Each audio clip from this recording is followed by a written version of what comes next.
This video is brought to you by Squarespace. Okay, so I don't want to get too heavy-handed with this one because it's like a Minecraft spin-off, it's $20 US, it's a Game Pass game, it's a kids game, etc, right? So the stakes are really low, but at the same time, I really hated this game a lot and I definitely don't recommend it to you. But like I said, don't worry too much about that. Like it's not a big deal, okay? Let me explain Minecraft Dungeons.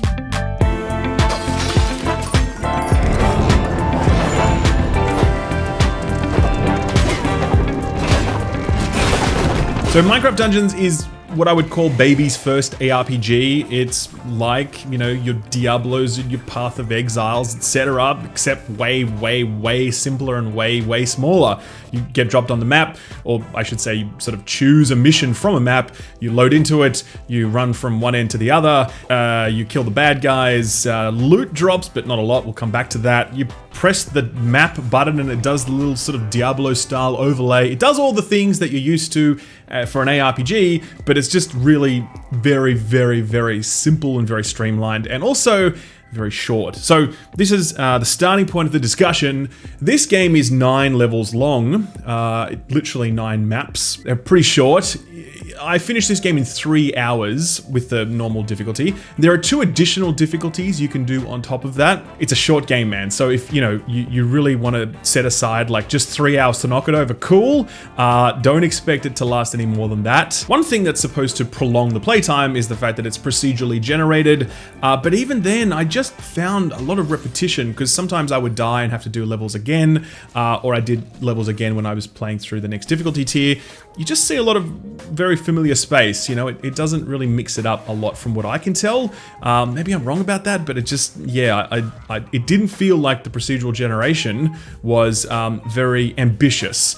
Maybe some parts of it are procedural in terms of what's connecting the major hubs, but when you get to sort of some of the major objective focused areas on the map, they all kind of look the same from what I saw. One of the big problems I had with the game is that I just didn't like the combat at all, in fact. So you basically have a weapon that you swing, and then you have a ranged weapon, usually just like a bow, a crossbow, whatever. The diversity in the combat is meant to come from your relics. You can equip 3 of them at any point in time, and they are your abilities, your activatables, etc. The problem with this is that they kind of combine like survivability and damage dealing and healing. So for myself, I was a melee character, and because I've always had lots of enemies around me dealing damage, I kind of needed to have something that stunned enemies, I needed to have something that healed me, and then I would have something else. And I ended up just taking like this llama pet thing where I'd summon a llama and he would just follow me around the level, okay? So at that point, I don't really have any interesting activatables. I'm just like swinging my melee weapon, and I'm stunning enemies every now and then, and I'm healing when I need to, and the llama follows me. Like, that's the kit, you know what I mean? So you can have more interesting stuff, like if you're an archer, you can have activatable arrow types like fire arrows or whatever. If you wanted to do more like a spell casting build, there's the option to, yeah, have like something that does an AoE explosion around you or a focus beam. There's a little bit of that comes through, but overall, combat just doesn't feel satisfying or interesting or cool or great. Like, I never once cleared out a room in this game and thought, well, that was cool. Like, that just never happened, you know? I was always like, cool, I swung the weapon enough and I didn't die. That's the game, you know? So, yeah. This becomes more frustrating when you kind of bump into the way this game handles level design and enemy placement.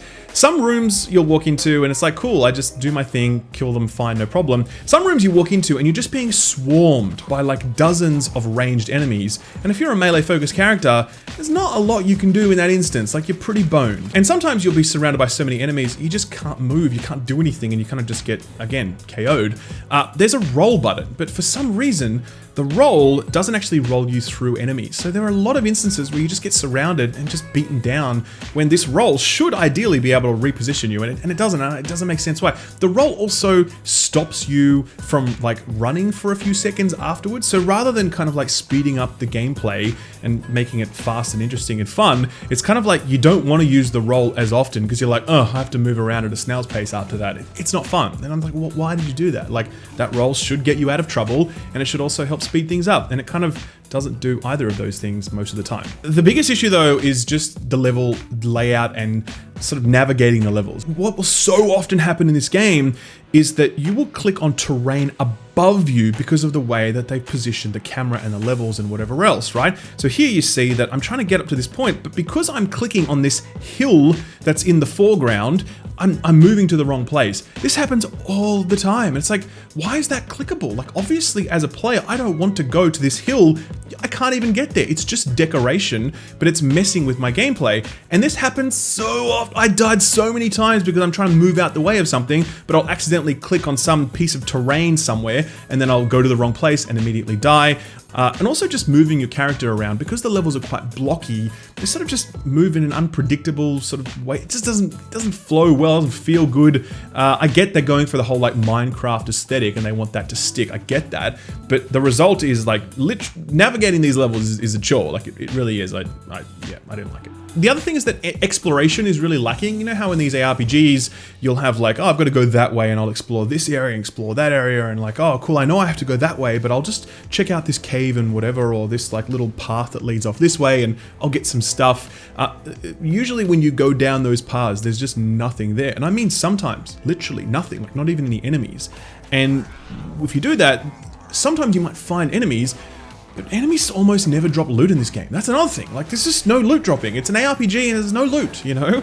I think on average, each level, you might get two items to drop. Even when you kill sort of like those high level enemies that have the affixes and whatever, they most of the time don't drop loot. They just give you more experience. And then you go back to camp and you spend your coins or whatever to get random loot rolls. So, I mean, we've learned this lesson with like Destiny, for example. Buying your gear is boring. You want it to drop from bosses or whatever and be like, whoa, that's amazing. And again, that just doesn't happen here. I know I'm really on a roll with all the little like nitpicking stuff, but they really add up, right?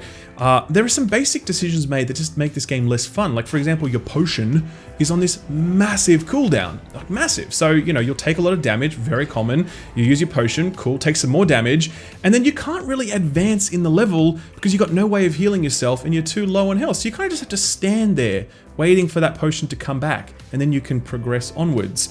You'll fight some enemies and there's no way to really engage them other than to just run away from them for a while. And when they're doing their animation, you can then go up to them and hit them and then keep running away from them. Like, that's how you play the game, and it's not fun. Like, there's just a lot of those little decisions, those little things that all pile up to create this very frustrating, not fun experience. It's also super buggy, like super buggy. So very often enemies would get caught on terrain. Enemies would fall through the world.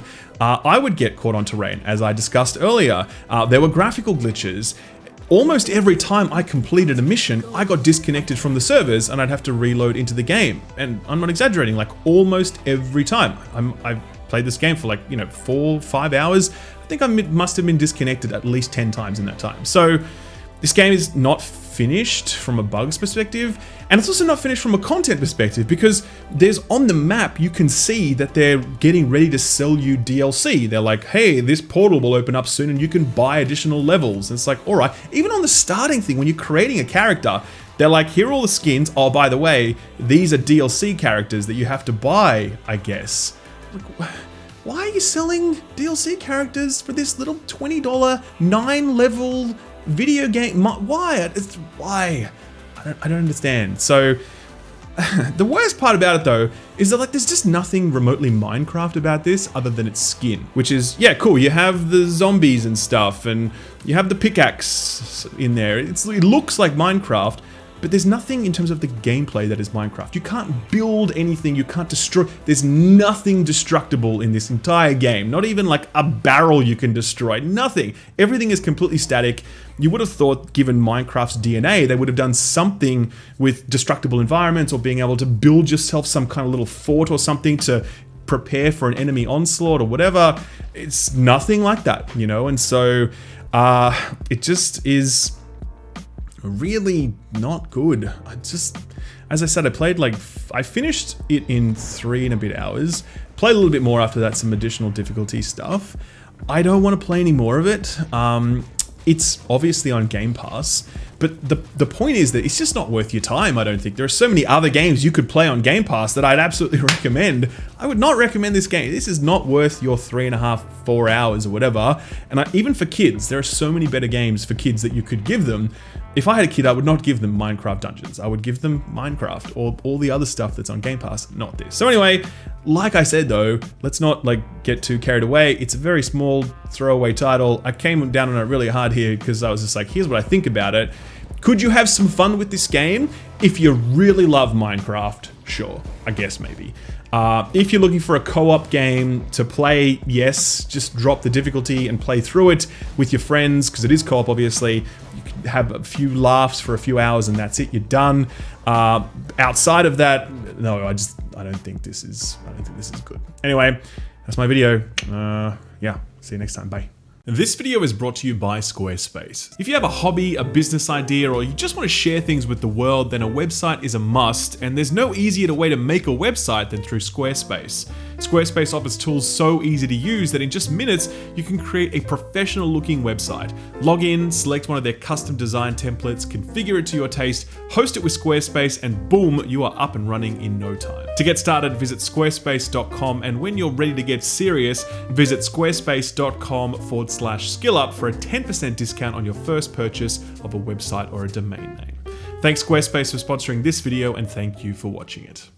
Thanks for watching my video. If you liked it, give it a thumbs up. If you didn't, give it a thumbs down so I know to do better for next time. If you enjoyed yourself, consider subscribing, and if you really enjoyed yourself, maybe consider hitting that notification bell so you never miss a video. You can see my patrons here on the left. They're awesome. They're amazing. If you want to join them, check out my Patreon page. Thank you again. I'll see you next time. Bye-bye.